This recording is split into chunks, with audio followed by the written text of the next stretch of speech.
Om Swastiastu, Kramo Bali yang kami hormati.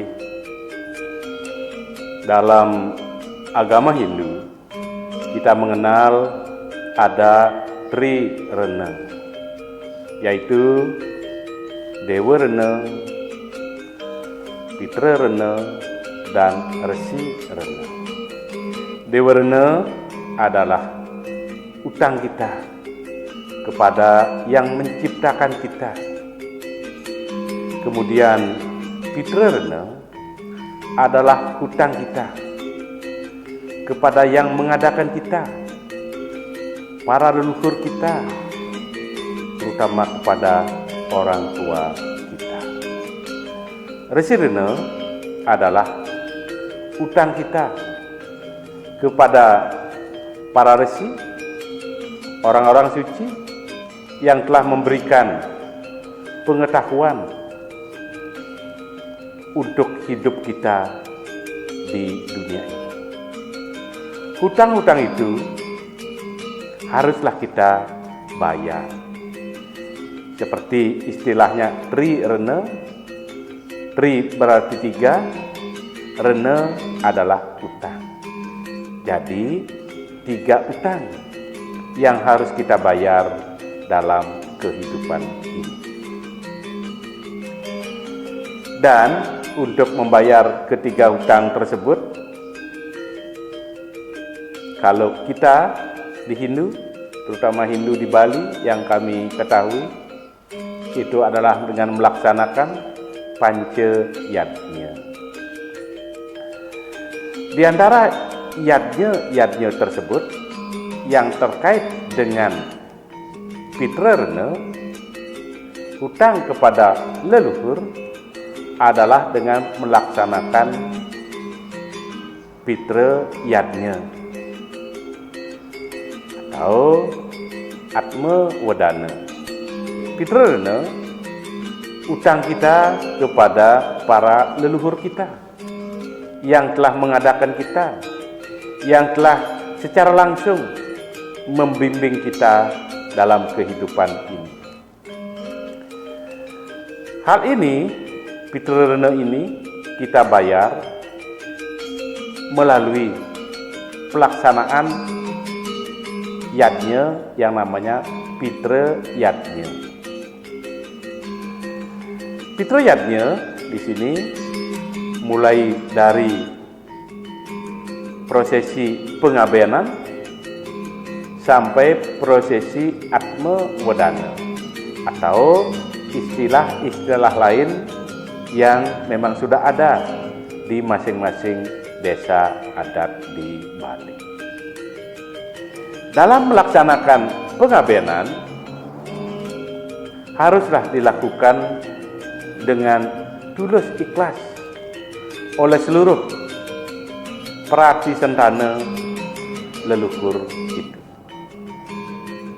Dengan setulus-tulusnya dan dengan penuh rasa bakti kita. Di masa pandemi COVID-19 ini, pelaksanaan Pitra Yajna tentu sedikit akan mengalami hambatan. Kita di masa pandemi COVID-19 ini tidak bisa melakukan Pitra Yajna utuh seperti yang kita lakukan di masa normal sebelum pandemi ini. Masalahnya sekarang adalah bagaimana kita bisa melakukan Pitra Yajna dengan baik, dan bagaimana pula cara kita agar tidak mengganggu atau bertentangan dengan protokol kesehatan yang telah disampaikan di berbagai media oleh pemerintah atau pihak-pihak lain yang terkait. Untuk pelaksanaan dua hal yang sama-sama penting, Pitra Yajna jalan, kemudian juga prokesnya jalan, harus dicarikan cara. Caranya antara lain, ini hanya pilihan saja di antara sekian pilihan yang ada, di antara sekian tingkat-tingkat yadnya yang ada. Tentu kita menganjurkan yadnya yang paling sederhana, yang melibatkan paling sedikit krama, sehingga tidak terjadi nanti kerumunan dalam pelaksanaan Fitra Yadnya tersebut. Ini perlu pembahasan, perlu paruman di desa adat tersebut, sehingga nantinya jangan sampai ada problem dalam pelaksanaan Fitra Yadnya tersebut. Sebab kalau yadnya, dalam pelaksanaan yadnya termasuk Fitra Yadnya, kalau sudah kelancubin istilahnya, artinya dicampur adukkan dengan masalah-masalah yang emosional, itu tentu akan mengganggu, akan mengotori, atau istilah Balinya ngawinan letah yadnya itu sendiri. Tentu yadnya menjadi nirdon, tidak ada gunanya.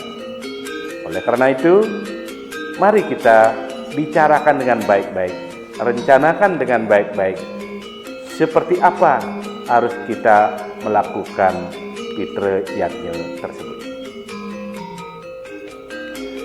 Kerabat Bali yang kami banggakan, cara untuk kita keluar dari dua hal yang sifatnya berbeda ini, yang memang dilematis, antara lain, satu, kita harus memilih tingkatan yadnya yang sesederhana mungkin. Kedua, kita bisa mengurangi kerumunan dengan cara mengatur petedunan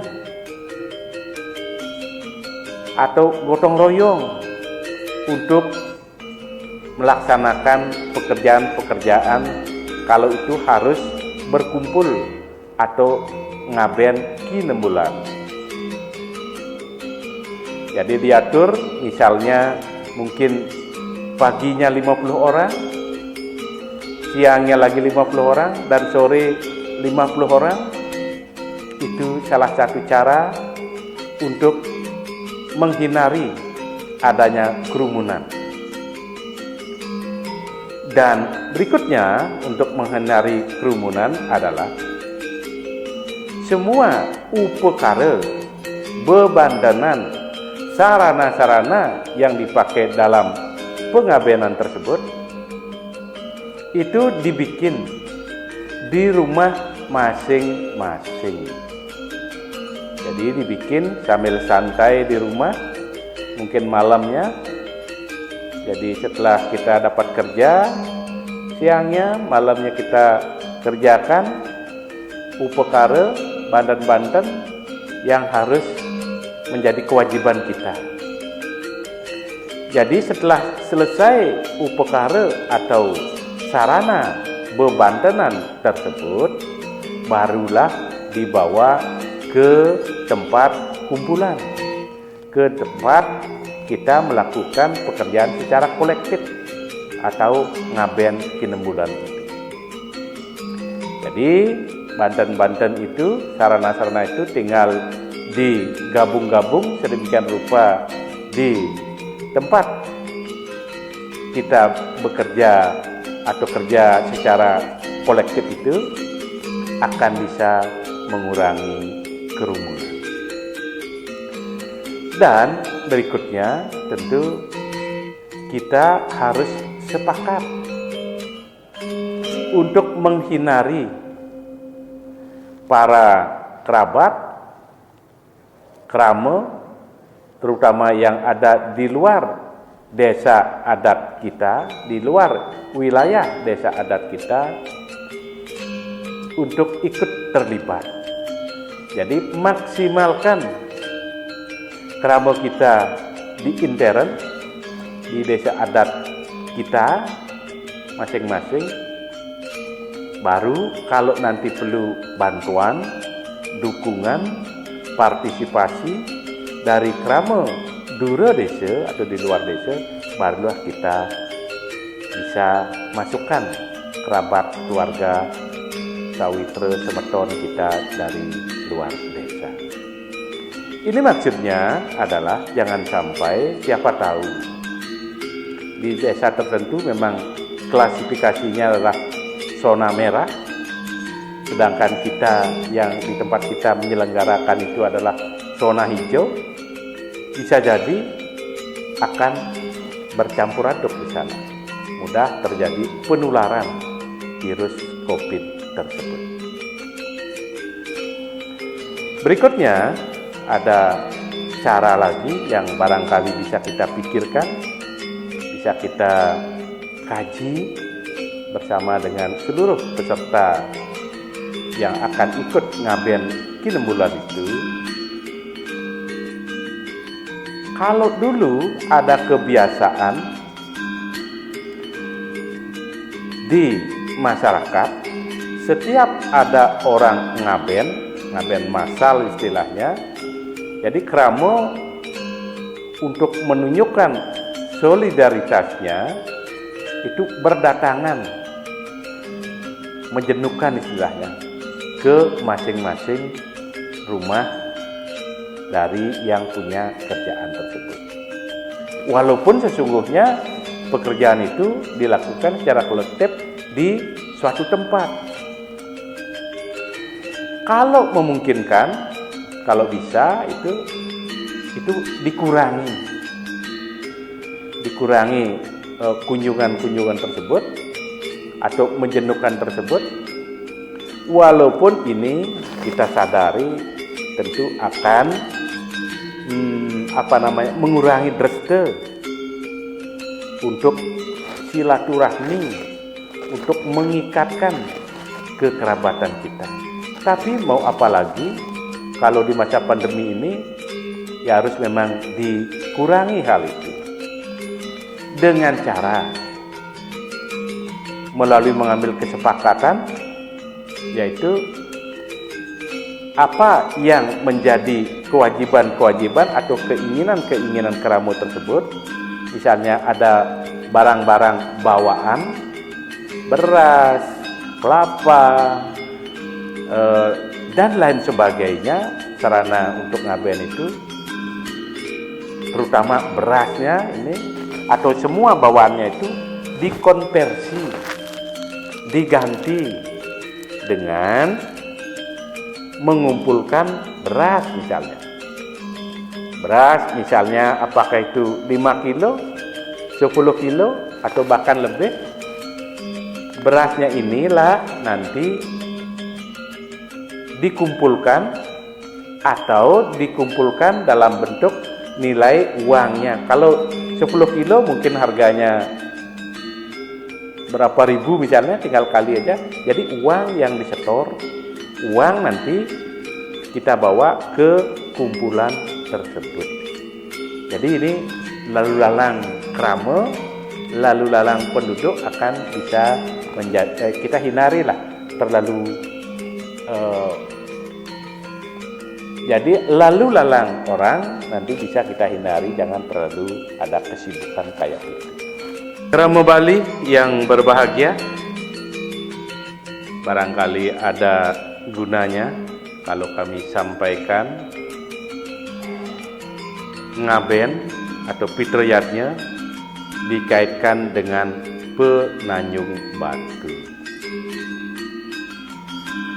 Sering menjadi permasalahan terkait dengan penanjung batu itu sendiri. Memang kalau penanjung batu itu adalah sifatnya merupakan kewajiban. Kewajiban bagi krama yang tidak mipil, yang memang tidak terdaftar di krama desa adat tertentu, tapi ingin melakukan acara pengabenan kerabatnya di desa adat tertentu. Di sini tentu desa adat tidak akan saklek, ada jalan keluar. Jadi mereka bukan mipil ikut desa adat di suatu desa, tapi mereka ingin melakukan pengabenan di sana. Jalan keluarnya yang memang sudah disiapkan adalah dengan menyiapkan apa yang disebut dengan penanjung batu. Penanjung batu ini adalah merupakan kewajiban yang secara filosofisnya penanjung batu itu adalah bentuk dari keikutsertaan krama yang ingin ikut itu, untuk keikutsertaan krama yang ingin ikut serta di suatu desa adat untuk melakukan pengabenan atau fitriyatnya. Penanjung batu adalah kewajiban dari krama yang ingin ikut serta di suatu desa adat untuk melakukan pengabenan. Padahal mereka bukan anggota desa adat tersebut. Jadi penanjung batu itu secara filosofisnya adalah merupakan bentuk ekspresi dari rasa bakti krama tersebut terhadap sungsungan yang ada di desa adat tersebut. Karena krama tersebut tidak ikut serta membangun pura di sana, terutama pura Prajapati atau dalam itu yang memang langsung berkaitan dengan setra yang akan dipakai untuk prosesi itu. Kalau di Bali kita penanjung batu itu kita namakan juga, selain penanjung batu juga bate batu atau wate watu. Jadi pembeli bate dan batu. Jadi yang bukan anggota desa adat tersebut kan belum pernah. Jadi batu dan bate itu bagi krama yang tidak memang mipil di sana wajib untuk mengganti itu. Besaran berapa itu besaran penanjung batu itu tergantung kesepakatan di desa adat masing-masing. Jadi jangan sampai ada kesan penanjung batu itu adalah merupakan sanksi atau dana. Bukan, itulah kewajiban. Kewajiban seseorang yang dari luar untuk melakukan fitriyatnya di tempat yang memang mereka tidak nipil di sana. Ini sering terjadi. Jadi penanjung batu itu sekali lagi kami sampaikan besarannya haruslah logis. Jangan mengada-ada, jangan sampai orang yang mau ikut di sana, apalagi itu kerabat kita. Kerabat saya sebutkan di sini karena memang mungkin saja krama sesuatu desa adat, mereka merantau kemana gitu, jauh, kemudian pulang mereka ingin melakukan ikut serta ngaben, itu kan masih kerabat kita, masih keluarga kita. Jangan terlalu berat. Jangan terlalu berat. Yang logis saja.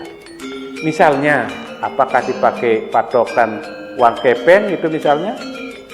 Uang kepeng, misalnya 1000 uang kepeng, atau lebih sederhananya 500 uang kepeng, terus bolong itu. Apakah dihargakan itu dengan uang rupiah? Itu tergantung dari paruman di desa adat tersebut. Itu yang dapat kami sampaikan. Krama Bali yang kami banggakan, kami cintakan. Dan kalau ada hal-hal yang barangkali tidak berkenan, tidak sesuai dengan apa yang ada dalam hati para krama Bali semua, tentu kita mempunyai masing-masing sime dreste. Apa yang kami sampaikan adalah sebagai opsi saja, pilihan saja. Siapa tahu apa yang kami sampaikan itu bisa kita melakukan, melangsungkan fitriyatnya di antara siapa tahu kita dalam melakukan fitriyatnya kita bisa lolos dari kondisi dilematis yang kita alami. Yatnya jalan, protokol kesehatan jalan. Ngiring sarang-sarang krama Bali, kita ikuti instruksi, saran, himbauan dari pemerintah, dari lembaga-lembaga yang ada, termasuk lembaga Majelis Desa Adat Bali, termasuk juga dari PHDI Bali. Itu yang dapat kami sampaikan. Kami tutup dengan Parama Santi. Om Santi, Santi, Santi, Om.